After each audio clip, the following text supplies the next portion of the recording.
Moment as we turn our focus and our attention to your word, we do take a moment now to just confess the times in this week where we have stood in awe of things that are not you. We've stood in awe of things like a pandemic. We've stood in awe of things like our worries, our exhaustion. We have stood in awe of frustrations in our family life. We have stood in awe of frustrations of church attendance of 25. We have stood in awe of many, many things. And we confess that sometimes those are not you. And so I pray even in this moment, God, that our awe of you would increase. And the things that have been big would go small. You would increase, they would decrease. We would stand in a moment in awe of you. I pray, God, for this sermon, this teaching, this exhortation now. Pray you would use it to strengthen your people, to challenge us where necessary, to encourage our hearts. I pray, Holy Spirit, even now for a filling, for energy, for strength, to be used by you for your purpose and for your glory in this church, I pray. Amen. Brianne, yeah, can you hit that for me? Thanks. Well, good morning, church. It's good to be with you. Thank you for being here. If you're visiting with us, a very special welcome to you. We are locked and loaded with quite a bit of content today. We're starting a new series, so the challenge of that is always introducing the new series, but also, obviously, of course, doing the sermon as well. I feel also a little bit like when Paul says, to the Romans, I long to be with you. I've longed to actually get to this moment and share this message for many, many weeks now.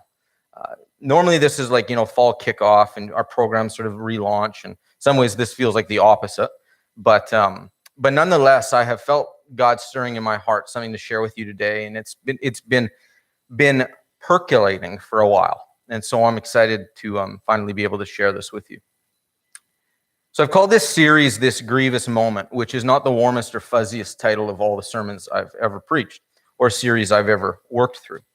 The reason for this title, and I mentioned this last week if you were here, it's really a simple reason. It's the best description for how I am feeling, and I think maybe you are feeling these days.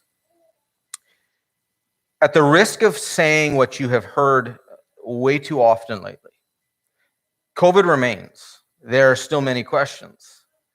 In some ways, at least in Yellowknife, our territory, we feel like we've taken a step backwards. We're back to 2 services. There's still no music.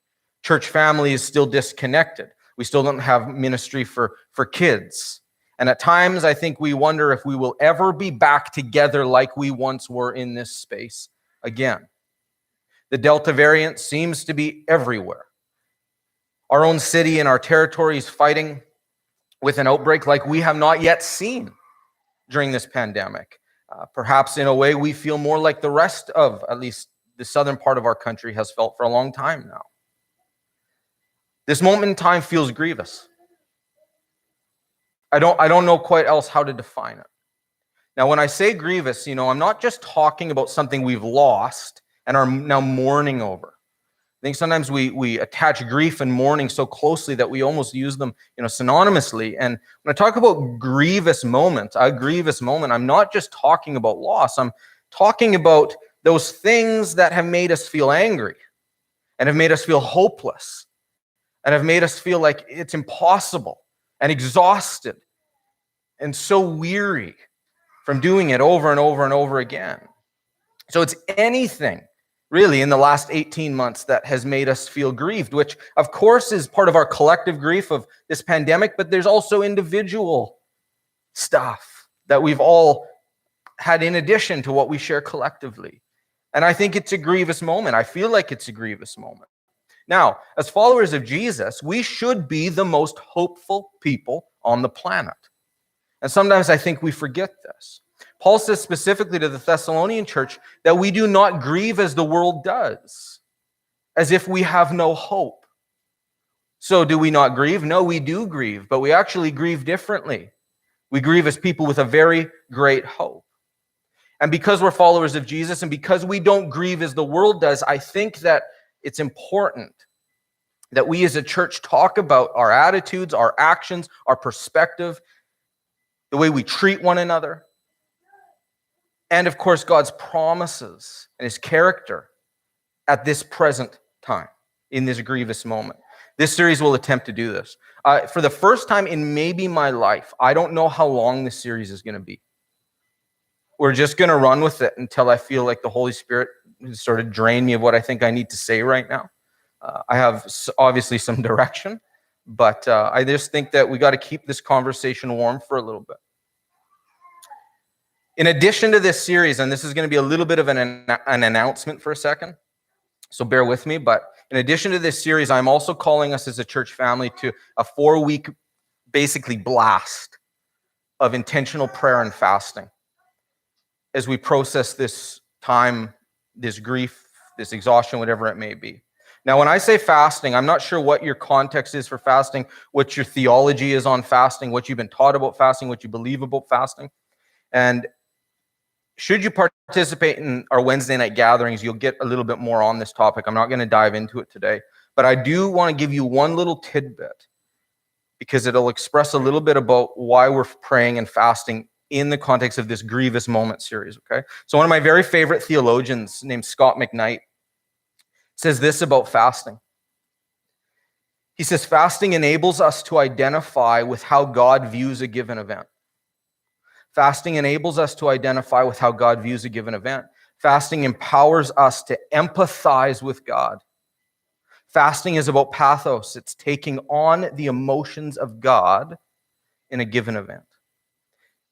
So I'm going to ask, do you think that God is more grieved over maybe at times the disunity in the church, those wandering away from the faith because of the separation, those who are being crippled with anxiety or depression because of the isolation? Do you think he's grieved more about those than we are? I think he would say yes. Is he grieved over the way that Christians have sometimes treated each other during this pandemic? I think we would say yes. Is he grieved over at times how we have represented his church to the world during this pandemic? I think he would say yes. And so as a pastor, as a minister of the gospel, I'm grieved about those things.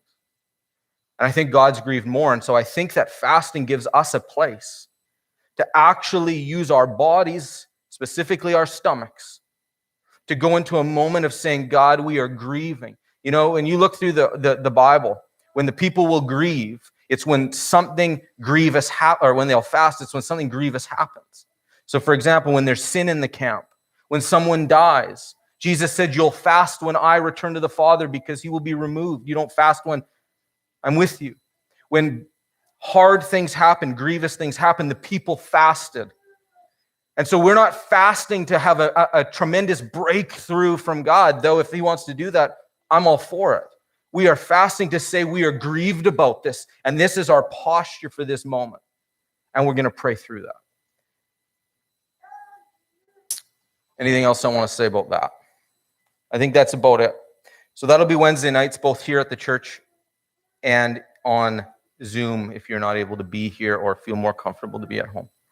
All right. So that's just the run-up. That's just the series and the focus. Now we're actually going to dive into the message. All right, so I'm going to give you a little bit more information here that you already know, but we're going to do a little bit of a review here to set us up for our future. I'm going to talk about where we've been so we can talk about where we're going. So March 11th, which just so happens to be Pastor Brianne's birthday, the World Health Organization gave her a gift and declared the global pandemic. The coronavirus suddenly was no longer a rumor or a beer joke. You remember those? It was a global threat, and it was coming for all of us.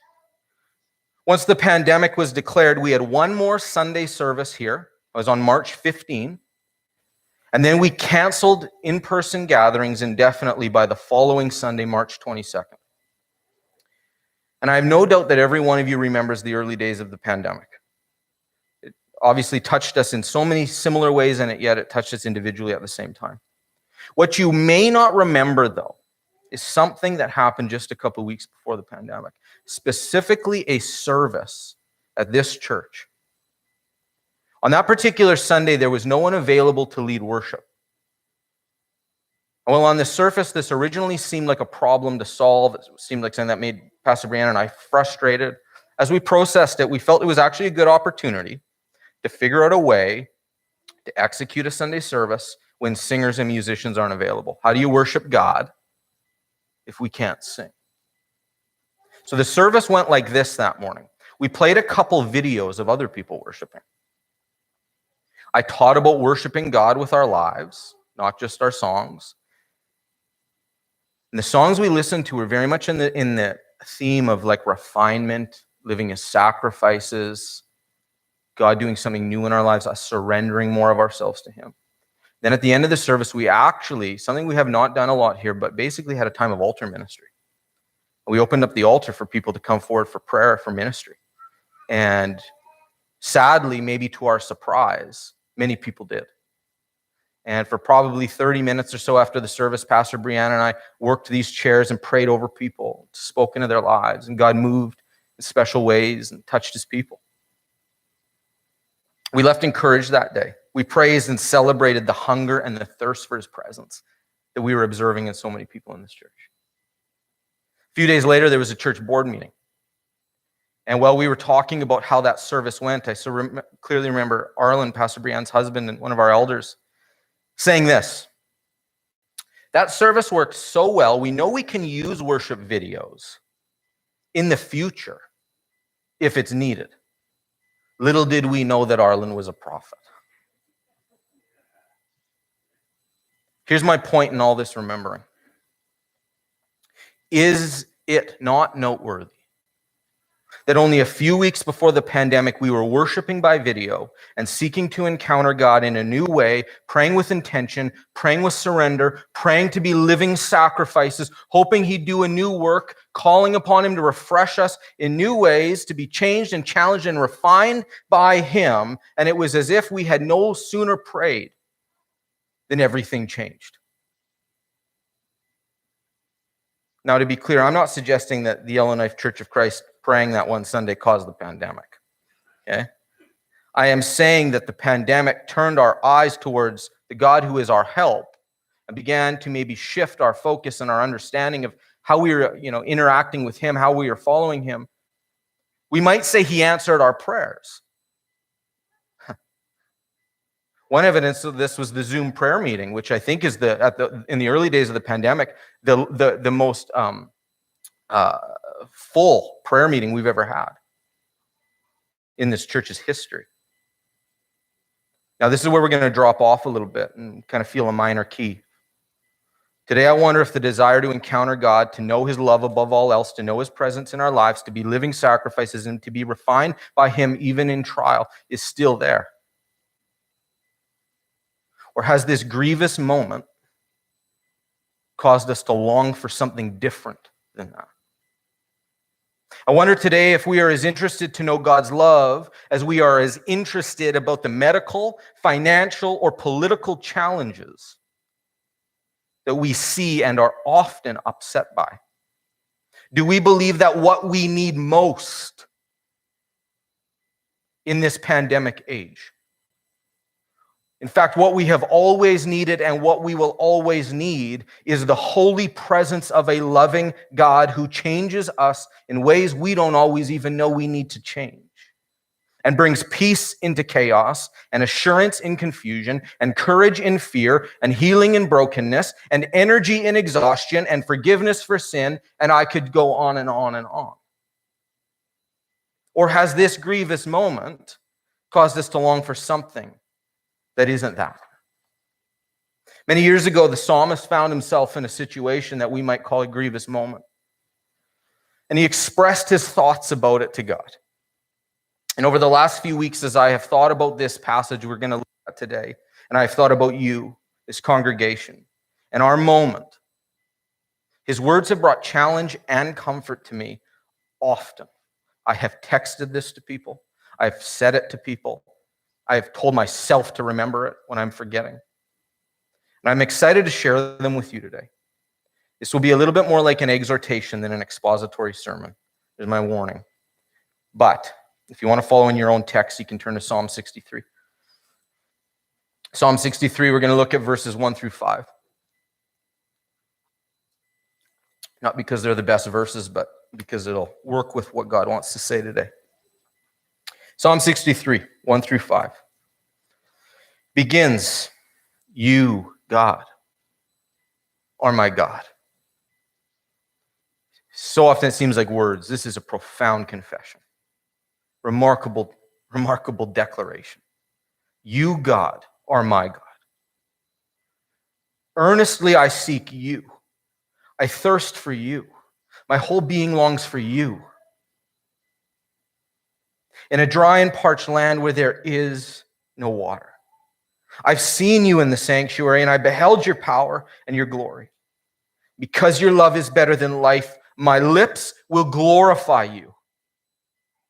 I will praise you as long as I live. And in your name I will lift up my hands. I will be fully satisfied, as with the richest of foods. With singing lips, my mouth will praise you. I know the rest of it's good, but we're going to stop there. Psalm 63. It's a psalm describing longing for God's presence. It's a feeling we all know, but we can't always articulate. It's a need we're familiar with, but can't always define. So why the Psalms are so beautiful. They give language at times to our feelings. They organize our thoughts and our concerns. Now, that psalm begins in the wilderness, in this dry place. There's no water. There's a couple reasons why the psalmist has found himself in that. Possibilities why he's there. We don't know for certain. Could be that he's running from Saul. Another possibility is that he's running from Absalom. Both, grievous moments. Both grievous relationship failings. And so he's in this dry desert place, desperate for the presence of God. Whatever it is, whatever caused it exactly, what we know is that this trial, this wilderness experience has caused this psalmist, above all the things that he could feel, to feel desperate, thirsty, longing, seeking for the presence of the living God. I don't think it takes any great feat of the human imagination to relate to what the psalmist is feeling. We know these moments. We know these desert experiences. We know these wildernesses. We know when it feels like there's no water. I think we felt this way before, yeah, and I think we probably collectively share some of this now. If there's a beautiful thing about this pandemic, it is that we grieve together. I will say that. That we speak on terms that everyone understands. But we too, at times, as a church family, have felt in a wilderness, a desert, desperate for God, who at times feels far away, feels absent. And thus this psalm, these words, these reflections offer us much in our moment in this place. And so this morning I want to begin our work through this text in verse 3. And then 4, and then 5, and then we're actually going to work backwards into 1 and 2 from there. So we begin with this seemingly simple point, but I trust you'll see its significance as we work through it. It's this, that God's love is the supreme human desire.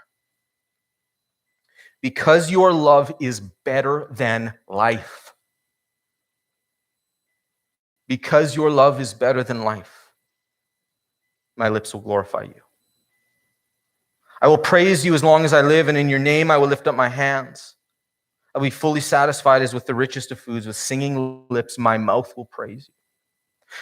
So while reflecting on this psalm and these words, I found myself recalling different conversations I've had. Some of these conversations are with people in this church family.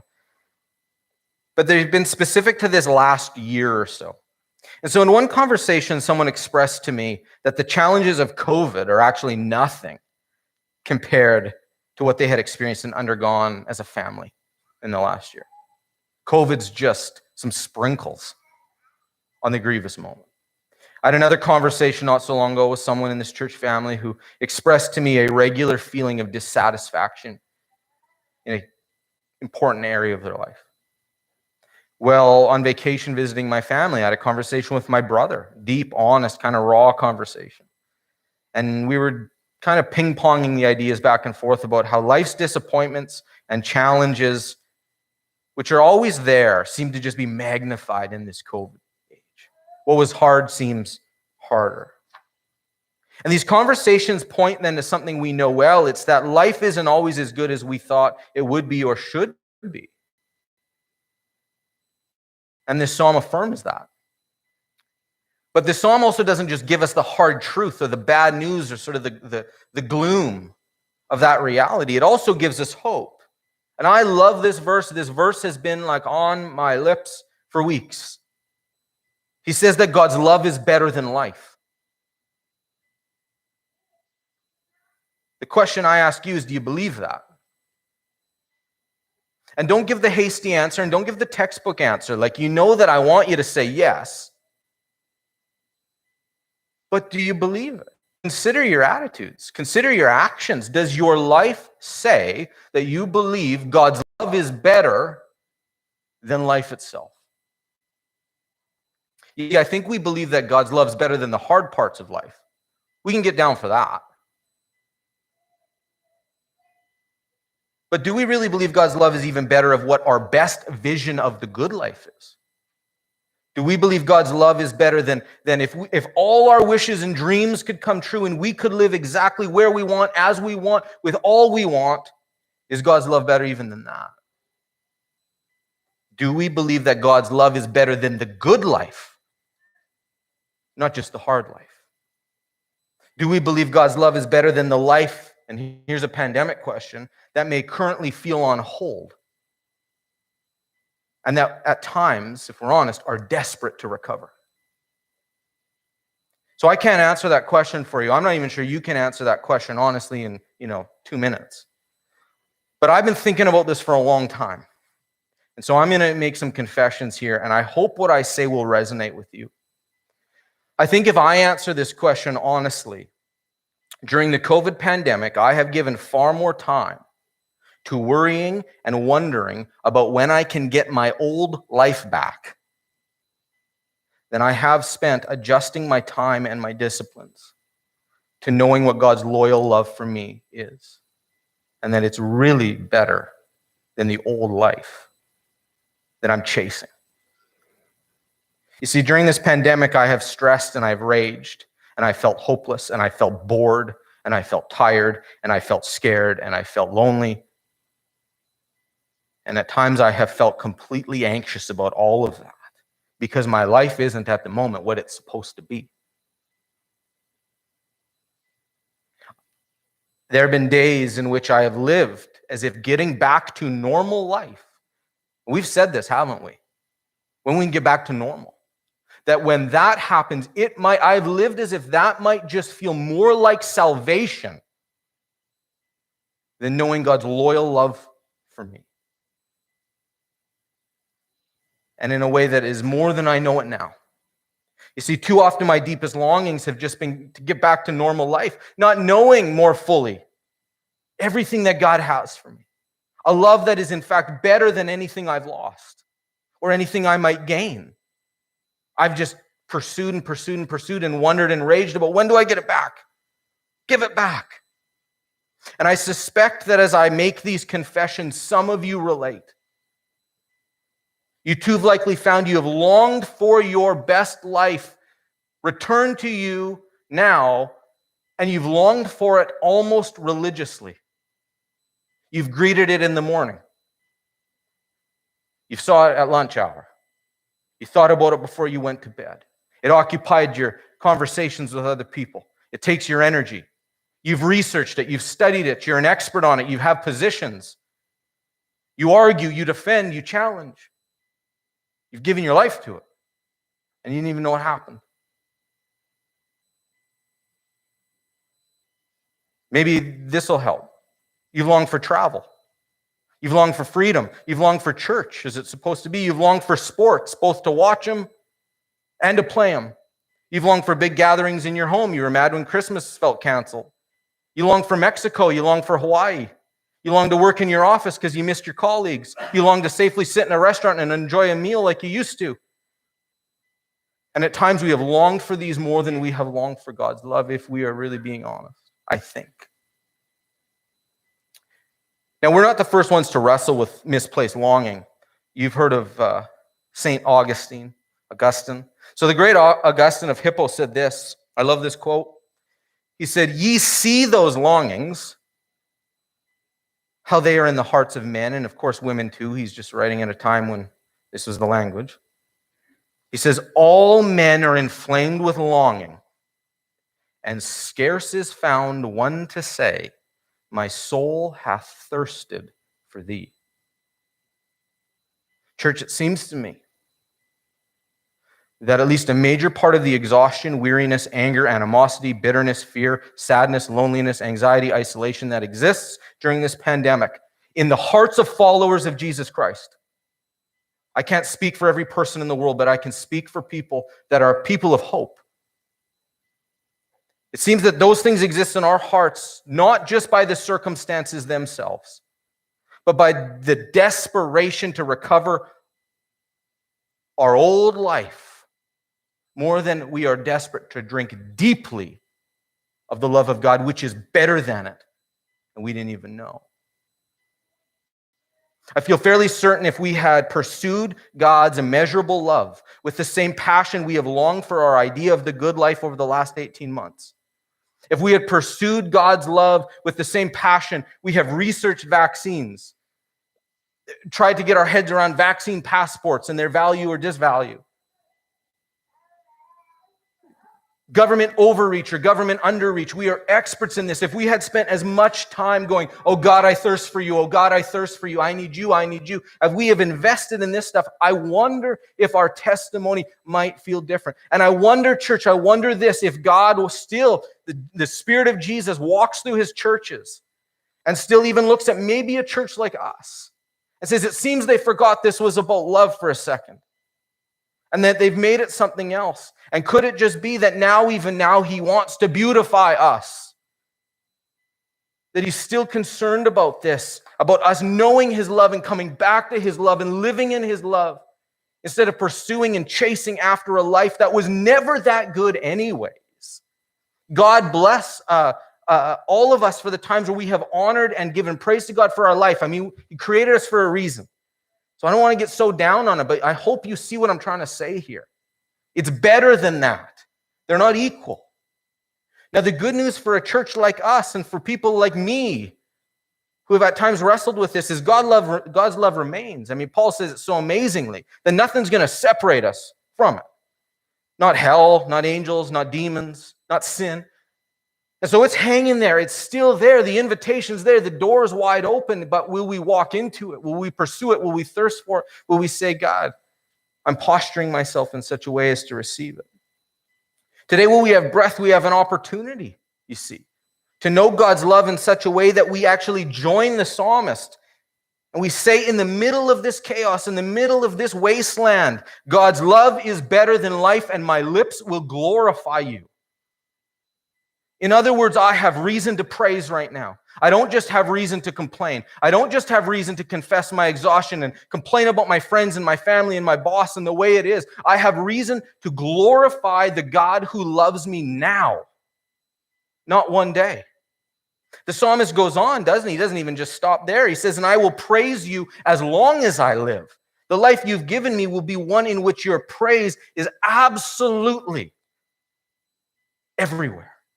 And in your name, I will lift up my hands. You know, when they talk about the name of God, they're not just talking about in the name of Jesus or in the name of Yahweh. The name of God speaks to his character. They are saying, in your compassion, I lift up my hands. Because of your mercy, I lift up my hands. Because you are quick to forgive, I lift up my hands. And I will be satisfied.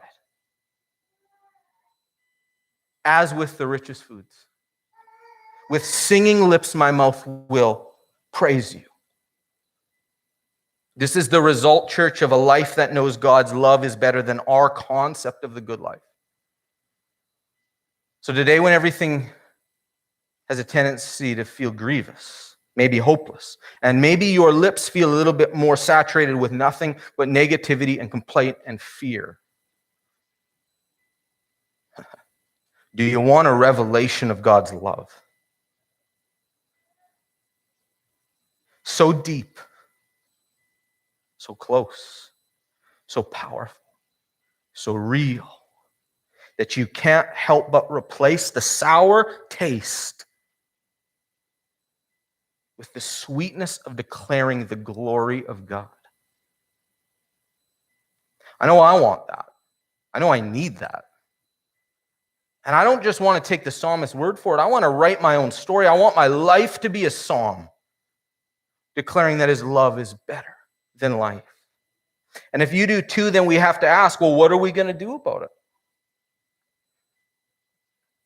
Because you see, we don't get to just think more about God's love as a way to get there. This is sometimes our logical, I think, therefore I am approach to things. So Pastor said today that we should love God more. So I'm thinking about God more this afternoon. I'm loving him more in my mind right now. And that's sort of as far as it goes. And then 4 minutes after you had that thought, you forget about it. And Monday hits and you just do Monday like you did. And so I wonder if we actually have to do something intentional to position ourselves, to posture ourselves in a way to know this love, which is better than life. We've got to change our vantage point. We've got to change our disciplines. It's almost become cliche, but we talk about how if you do the same thing over and over again, expecting a different result, you're nuts. So what are we going to do if we don't feel God's love, if it's not making a difference, if we aren't convinced it's better than life, but we want to be convinced, well, what are we going to do? The same thing we've been doing, or are we going to do something different? I think we have to do something different. Psalmist didn't make this incredible declaration, God's love is better than life, just because he knew it was the correct answer. Well, when I'm filling out Psalm 63, I'll put that in there. I know it's true. He made it because he knew it. He said it because he knew it. And he knew it from his own experience, his own encounter, his own posturing, his own moment where God's love overwhelmed him. So the psalmist teaches, as we go backwards now, that it is actually encounter, not just thinking, that makes us aware of God's love. And so he says, you, God, are my God, and earnestly I seek you, and I thirst for you, and my whole being longs for you, in a dry and parched land where there is no water. So that's the problem. But why is he so thirsty for God? Because of verse 2. Because I've seen you. And then he says, and I've seen you in the sanctuary. And I've beheld, this beholding word, it's like to stand in awe and be amazed. I've been overwhelmed by your power and your glory. So the psalmist begins with this in defining reality, state of his existence, seeking, thirsting, longing. But then he moves into this description of posturing, seeking, thirsting, desperation. And so I've already touched on this, but let's go back to it for a second. How do we long for God? Like, where does that come from? Is it just thinking about it? Do we just determine that we're going to thirst for God more this week? Do you just determine that you're going to be more thirsty, like for water today? Not really. You know you need it. You'll get thirsty if it's not there, right? And so I think that our longing for God is more than a mental exercise, but it's actually something we don't always even plan for. It's just part of life. It's sometimes a response or result of things. We might say life's valleys. They make us thirsty for God, but even maybe life's mountains, when we get there and go, oh, it's great up here. And then 12 hours later we go, actually, it's not as good as I thought. And I still kind of feel like I'm missing something. But when it's hard, we describe it with words like this, right? I'm not doing well, or I'm having a bad day. I'm feeling down. I'm feeling anxious, upset, lonely. But I think that this psalm and this encounter and this posture, what the psalmist knows, reminds us that when we feel low and God feels absent, in addition to those human feelings, which are true, there's actually a human soul longing and seeking and thirsting for God. They just may not have defined it yet. You see, I don't think that we're ever just sad or just anxious or just tired. I think we're thirsting and longing for God's presence. It's an amazing thing if you think about this. Like, how often do you come home from work or a bad week or bad day or whatever it is, and you come in and you kind of unload about all the things that are wrong with it and now how you're feeling. And then sometimes we'll prescribe something, like I just need to lay down, or I just need to watch the hockey game, or maybe, more dangerous things. I just need a drink or 3 or whatever it may be, right? And rarely do we say, I'm just desperate for a touch from God right now. Like, I'm just overwhelmed with how this day went. And what I am desperate for is that his love would touch me in a way that I don't even know I need, but I know I need him. That's not often the response, is it? It's usually more of all these human prescriptions and describing human feelings. But what we are dealing with, church, if you especially are a person full of the Holy Spirit, you are dealing with soul cravings. Not just good ideas, human remedies, but desperation for God. And that was the psalmist's experience. He's not thirsty for anything but. He's not saying in this particular moment, and sometimes he prays like this, but not necessarily in this moment, get rid of my enemy or get rid of my problem. At this point, what is his desperation? Is just for God. He moves into some of the more practical things. But this point is just, I am desperate for you. I long for you. I want you.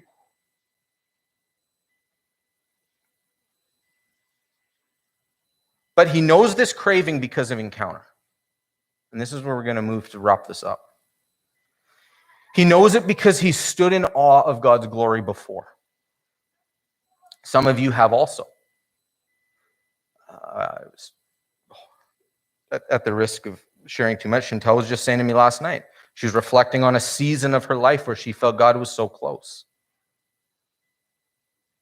And how do you get there again? So she's known it. Some of you have known it. And maybe some of you have never known it. But whatever it is, whether we're thirsty or just naive to how good it is, we've got to position ourselves in a place of encounter to receive. And so he talks about the sanctuary in verse 2, that he's in the holy place, the sanctuary, the place where God makes his presence tangible to people. You understand the sanctuary is a foreshadowing of Jesus. It's a foreshadowing of the Holy Spirit. It was the place where God was with people. Right? So why Jesus can say things like tear down the temple and raise it again in 3 days. Because he became the place where God's dwelling was with people, became the sanctuary. But in these days, the sanctuary is the place where God's presence encounters human beings, and it is a thin place where heaven and earth are not so separated as they feel. And it's in this holy place that he's overwhelmed by God. You see, he positions himself in the place of sacrifice. He postures himself in the place where the covenant word is proclaimed to people. He postures himself in a place where worship and prayer for all sorts of things were offered to God. Celebration was enjoyed. They feasted together and remembered what God had done for them. And it's in this place that God has made this life aware of how deep and wide, long, high, immeasurable is the love of God. And should we then want to know God's love as better than life, we got to be willing to do the same. You see, it's not enough to think about it or read about it or talk about it with friends and family, as helpful as that may be, and it has value. We've got to put ourselves in a position to say, I'm here to hear and receive and drink deeply. A place where our thirst can actually be quenched, not just talked about. And this is where we're going to wrap up. So prayer and fasting seems like a place where we might be able to posture ourselves to know differently God's love. I don't want us to be satisfied by just considering this word today. I want us to consider our pursuit of God's love over our pursuit of the good life. I want maybe for the next 4 weeks us to actually try to intentionally lay down the things we're chasing and chase after God's love. Because we got to do something different. We got to change it up. We got to do something more. We got to posture ourselves, position ourselves in a way that's different. Because we're feeling grieved, I think. So fasting and prayer is going to allow us to do that. It's going to allow us to let God know we're ready for more. And it's also going to say, God, reveal your heart with us for our city, for our church, for our friends, for our family, for our governments, for our nurses, for our doctors. We want your heart in this, even as we express ours to you. And let me be clear, this isn't about legalism. If you're not able to be there or you can't fast, You're not going to miss out on this. That was the call today. I think we mishear the grace of God. I hope you hear this as an invitation, though. You see, this is an amazing thing. God wants you to know his love. He will not demand you know it. He wants you to. He's calling you to receive that as something that transcends and is bigger than whatever it is that we think we're missing. And so, as your pastor, as I close now, let me say this. If you are feeling grieved about this season of your life, and you feel stuck in the hamster wheel of wondering when you can get your life back, then I pray and I exhort you to posture yourself in such a way that God can remind you of his love, or maybe make you aware for the first time in such a way that this dry, parched land of grief and longing you find yourself in wouldn't necessarily be removed, but he'd water your soul with living water in such a way that this truth becomes real, glory finds its way to your lips, praise becomes your song. So as we begin then to think about posturing ourselves, is there not a better place than at the table? So if we want to say we want to posture ourselves in such a way to know God's love, is there a greater expression of the love of God for us than Jesus Christ, his Son, sent to undeserving sinners to suffer, to be humiliated, to die on a Roman cross, to be raised again one day, all for love of us? So we begin by considering the Son and moving from there into whatever else God has for us. So on the night Jesus was betrayed by